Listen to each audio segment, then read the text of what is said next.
नमस्कार, मैं हूं मनोज वर्मा और आप देख रहे हैं अटेंशन। और अटेंशन में आज बात होगी जुबानी जंग की। जी हां, बुधनी सीट पर अब जुबानी जंग भी तेज हो गई है। पूर्व मुख्यमंत्री शिवराज सिंह चौहान के बेटे कार्तिकेय सिंह चौहान ने पार्टी कार्यकर्ताओं से कहा कि अगर यह कांग्रेस जीत गई तो एक ईंट तक नहीं लगेगी। उनके इस बयान पर सांसद दिग्विजय सिंह ने उन्हें अपना पोता जैसा बताते हुए अपने पिता से सीख लेने की नसीहत दी, जिस पर कार्तिकेय ने कहा कि सीख वो उनसे भी लेना चाहते थे, लेकिन उनके 10 साल के कार्यकाल में कुछ ऐसा हुआ ही नहीं। तो कुल मिलाकर कहें तो बुधनी में जुबानी जंग ने सियासी पारा चढ़ा दिया है। लेकिन सवाल ये है कि इस जुबानी जंग का असर उपचुनाव में क्या पड़ेगा और कार्तिकेय का बयान कांग्रेस को इतना क्यों चुभा। आज चर्चा इन्हीं सवालों के आसपास करेंगे, लेकिन देखिए पहले ये रिपोर्ट।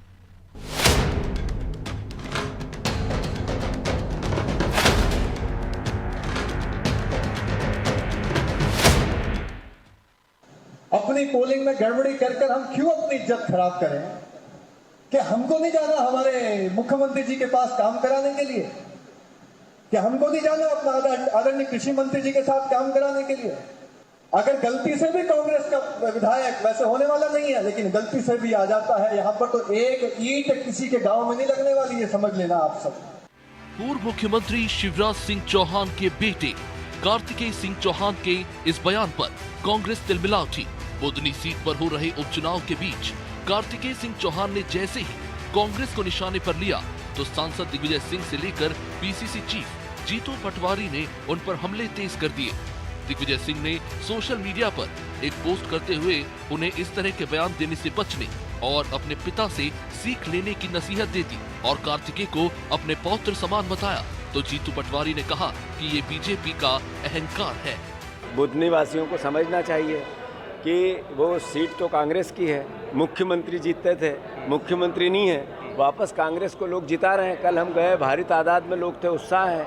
तो इस तरह की भाषा अहंकार का परिचायक है। और मैं समझता हूँ नए जो युवा साथी हैं हमारे, वो चाहे कांग्रेस में हो चाहे बीजेपी में हो, उनको अहंकार की भाषा नहीं बोलना चाहिए। अब भले ही जीतू इसे अहंकार बताए, लेकिन 2018 के विधानसभा चुनाव में उनका दिया बयान तो याद ही होगा, जब वो जनता से कह रहे थे कि आपको मेरी इज्जत रखनी है, पार्टी जाए तेल लेने। इसके उलट यहाँ गौर करने वाली बात यह है कि बुधनी से खुद कार्तिकेय मजबूत दावेदार थे। इसके बावजूद वो कार्यकर्ताओं को एक रहने और कांग्रेस को हराने की अपील अपने नेताओं से कर रहे हैं। खैर, कांग्रेस के वार पर बीजेपी ने भी जोरदार पलटवार किया। तो कार्तिकेय ने कहा कि दिग्विजय मेरी स्पीच सुनते हैं, ये मेरे लिए सौभाग्य की बात है। और सचमुच में मेरे लिए तो ये बड़ा प्रसन्नता का विषय है कि आदरणीय चाचा साहब मुझे और मेरे बयानों को इतनी नज़दीकी से देखते हैं। इसके लिए उनका आभार। और दूसरी तरफ जहां उनके बयान का सवाल है, जहां कांग्रेस के बयानों का सवाल है, उनके नेताओं के बयानों का सवाल है, वो सब डरने डराने की बातें करते हैं। मैं आप लोगों के माध्यम से कहना चाहूंगा, आदरणीय दिग्विजय चाचा, अगर डर किसी को लगता है तो बुधनी की जनता को आपके उन 10 सालों से लगता है जिसमें आपने प्रदेश को विनाश की कगार पर छोड़ दिया था। तो डरते हम आपके उस शासनकाल से हैं। सीखना हम आपसे भी चाहते थे, लेकिन 10 सालों में कोई ऐसा काम हुआ नहीं जिससे हम सीख सकें। कार्तिकेय सिंह चौहान के बयान से कांग्रेस को इतनी मिर्ची क्यों लगी, ये तो समझ से परे है, क्योंकि कार्तिकेय का बयान बिल्कुल वैसा ही था जैसे एक नेता विरोधी पार्टियों के लिए देता है। कहीं ऐसा तो नहीं बुधनी में बीजेपी प्रत्याशी के खिलाफ जो नाराजगी के सुर सुनाई दे रहे थे, कार्तिकेय ने कांग्रेस पर वार कर उस सुर को दबाने की कोशिश की और अब यही बात कांग्रेस नेताओं को चुभ रही है। ब्यूरो रिपोर्ट, अनादि टीवी।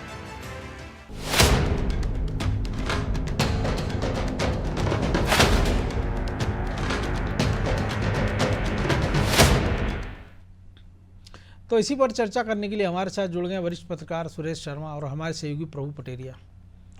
बहुत स्वागत है शर्मा जी आपका अनादि टीवी में।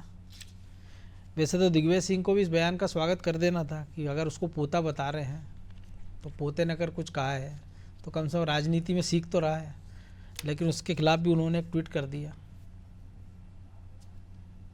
नहीं, लेकिन दिग्विजय सिंह जी ने ये कहा कि आप मेरे पुत्र नहीं पौत्र के समान हैं।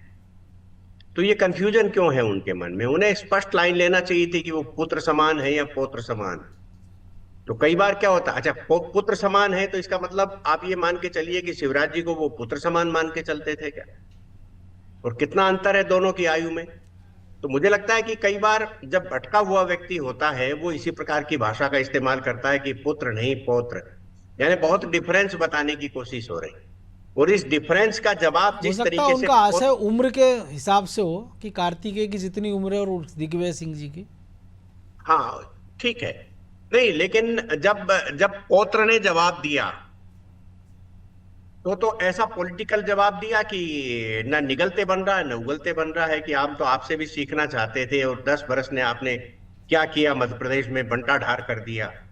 और बंटा ढार के नाम से तो फेमस ही थे दिग्विजय सिंह उस जमाने में। तो 2003 के बाद से जो है, यानी ये जो भाजपा की सरकार की जो नींव है ये तो दिग्विजय सिंह के द्वारा ही डाली गई है। यदि दिग्विजय सिंह बंटा ढार जैसी स्थिति नहीं बनाते तो भाजपा को पसीने आ जाते थे। उनके कार्य देखिए कि जब बाबरी मस्जिद राम मंदिर वाले विवाद को लेकर के पटवा जी की सरकार गिनी तब दिग्विजय सिंह आए।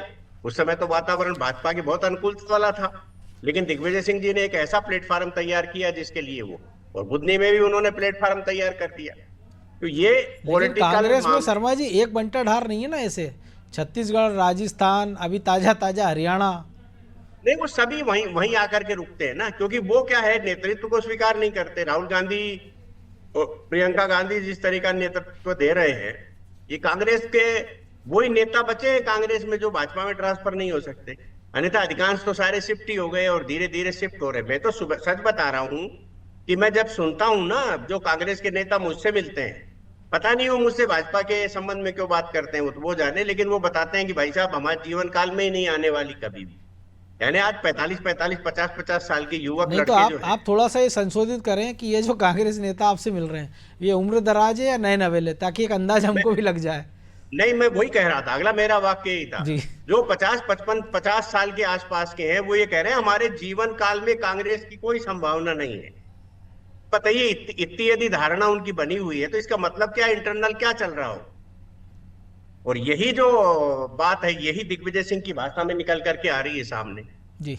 और यही बात इससे स्पष्ट हो रही है। देखिए, राजनीति में ये सबको मालूम है कि बुधनी सीट का मतलब शिवराज सिंह चौहान होता है, और शिवराज सिंह चौहान का मतलब ये होता है कि रमाकांत भार्गव को टिकट दिलाने का। भाई 3 दोस्तों में से चुनना था, गुरु प्रसाद शर्मा में से चुनना था, और जो विजय के भाई जो है जो विधायक थे पहले, उनमें से चुनना था, और इन कार्तिकेय में से चुनना था। रमाकांत जी और ये गुरु प्रसाद शर्मा और कार्तिकेय 3 में से तो चुनना ही था मूल रूप से। उनमें से उन्होंने दूर की कोड़ी सोच करके, क्योंकि कार्तिकेय सिंह चौहान को तो अभी समय है, वो तो अगला भी चुनाव लड़ सकते हैं, उससे अगला भी लड़ सकते हैं। लेकिन जो दिल्ली में एक टेम्पो बना हुआ है शिवराज को लेकर के, वो यदि बेटे को टिकट दिलाते ही वो टेम्पो समाप्त हो जाता है, इसलिए उन्होंने अपना टेम्पो भी बचा लिया। अब दिग्विजय सिंह जी को ये अच्छे से मालूम है। देखिए, आप शिवराज जी की पूरी पारी को गौर से देखेंगे तो उनको संकट के समय में सबसे ज्यादा कोई मदद करता था, उसका नाम दिग्विजय सिंह था। एक बार आपको मालूम है कि प्रभु जी को तो अच्छे से याद होगा जी। कि एक बार ये हुआ था कि शिवराज जी को हटा करके कोई मुख्यमंत्री आ रहा है, तो दिग्विजय सिंह जी सबसे पहले व्यक्ति थे जिन्होंने नाम डिक्लेयर किए थे कि ये 2 लोग में से कोई एक मुख्यमंत्री हो सकता है। ट्वीट किया था इसका मतलब हाईकमान, हाँ ट्वीट किया था, तो हाईकमान ने सोचा कि भाई दिग्विजय सिंह नाम सजेस्ट करने लग गए, इसलिए अभी छोड़ दो, तो उनको सेव कर गए। आप देखिए कि जब व्यापम का मामला आया तो दिग्विजय सिंह जी जो है, सारी कांग्रेस लगी हुई थी व्यापम को उठाने में, और वो गुना में जाके किसानों के मामले को लेकर के अनशन करने बैठ गए। कौन बचा रहा है आज बुधनी की सीट पर?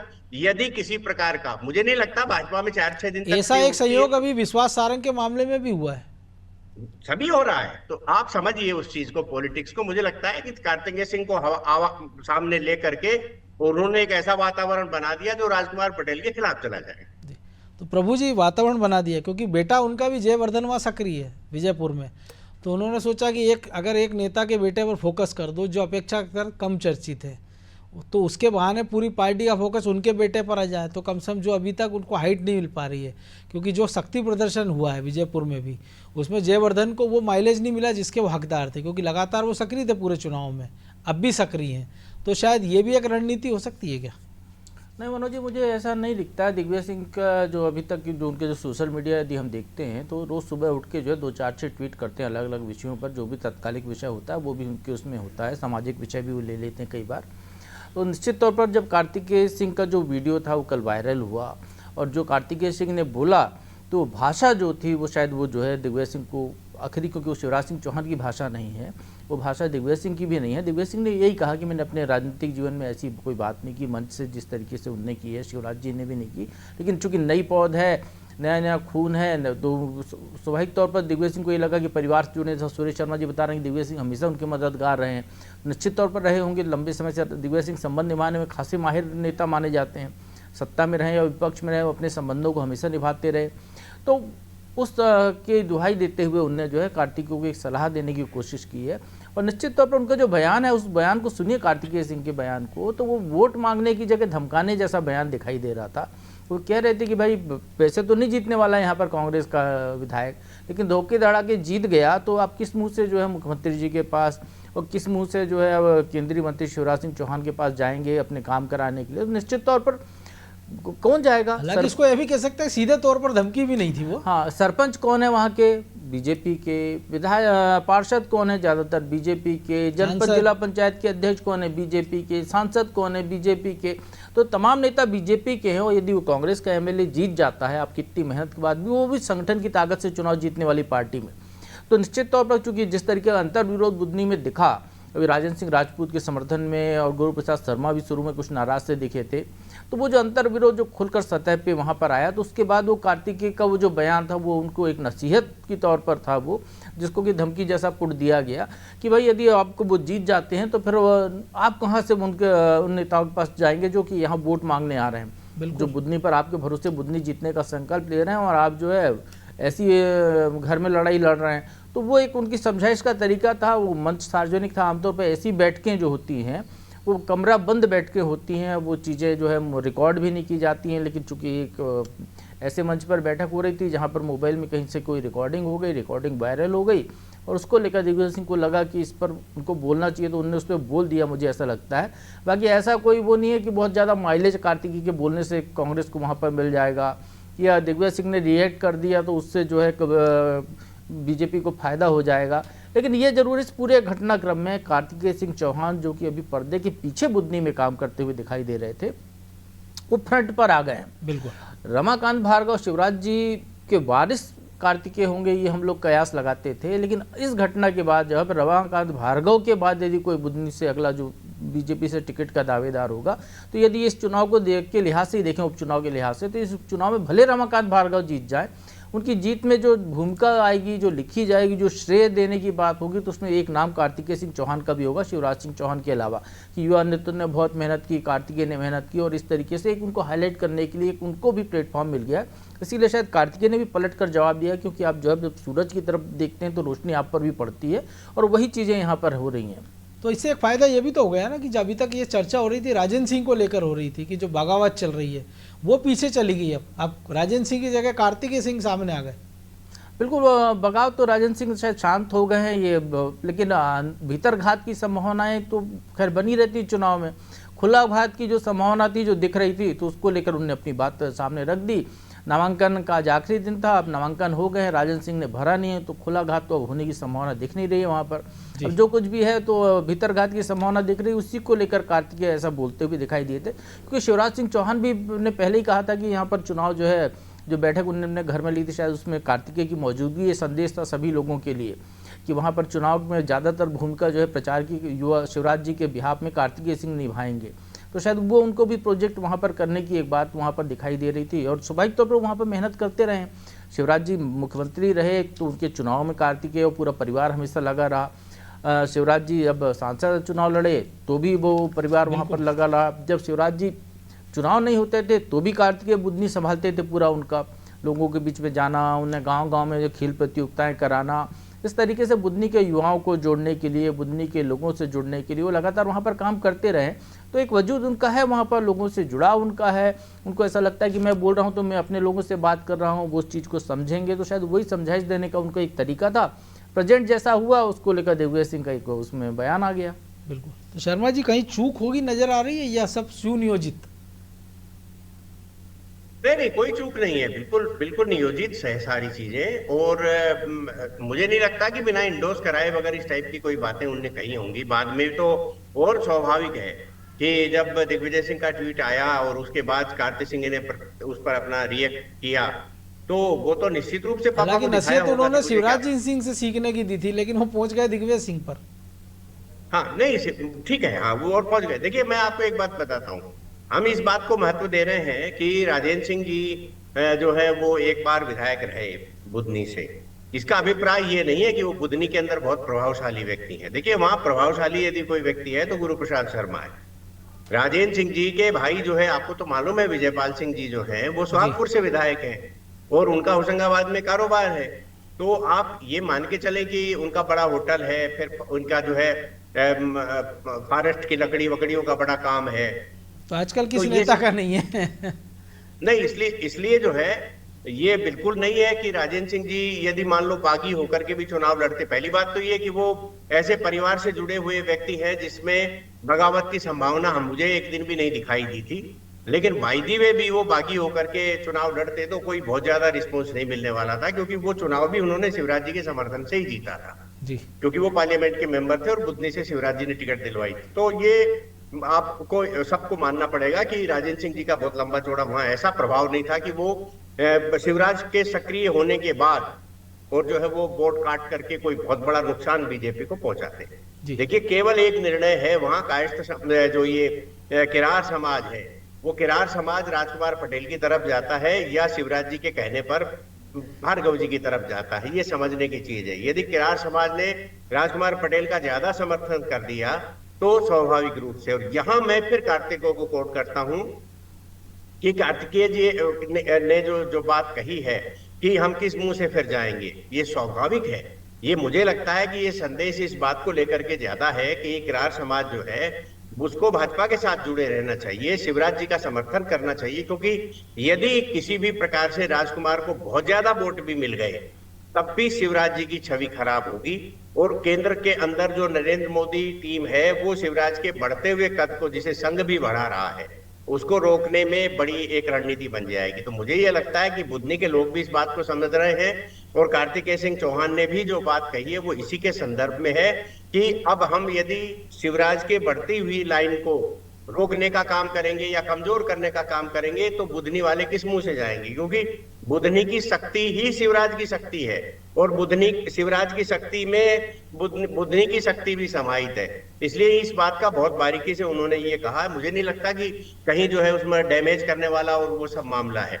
एक बात जरूर मैं फिर से कह रहा हूं कि राजकुमार पटेल जी जो हैं वो दिग्विजय सिंह जी के ही अभिन्न हैं और दिग्विजय सिंह जी लगातार जो है राजकुमार पटेल को, अब मुझे तो एक कांग्रेसी मित्र ने ये कहा कि यदि इनको जीतना होता तो भोजपुर में कितना अच्छा चांस था, वहां जीत जाते, लेकिन पैसा खर्च नहीं करते तो कहां से जीत जाएंगे। इसी प्रकार की स्थिति इनकी बुधनी में रहने वाली है। समाजवादी पार्टी वाले आ रहे हैं, उनका भी तो अर्जुन आ रही है, उसका भी तो कहा जा रहा है दिग्विजय सिंह के पुराने चेले हैं। तो होता है ना ऐसा, आप जो है वोट काटने के लिए दूसरे लोग खड़े ही करते हैं ना। अब यहाँ कांग्रेस कर रही है, हमारी समझ में गणित नहीं आया, ठीक है, एक दो दिन में समझ में आ जाएगा। लेकिन आज जो है मैं ये बिल्कुल स्पष्ट कह सकता हूं कि कार्तिकेय सिंह चौहान जो है उसने बहुत समझदारी पूर्ण पॉलिटिकल बयान दिया है कि हम किस मुंह से जाएंगे, ये बिल्कुल फैक्ट है। आप उपचुनाव में कभी भी सरकार को हराने का काम करोगे तो आपके लिए नुकसान होता है, ये एक सामान्य बात है, क्योंकि सरकार का वो मोह जो होता है ना वो स्वाभाविक रूप से बचे हुए कार्यकाल के लिए।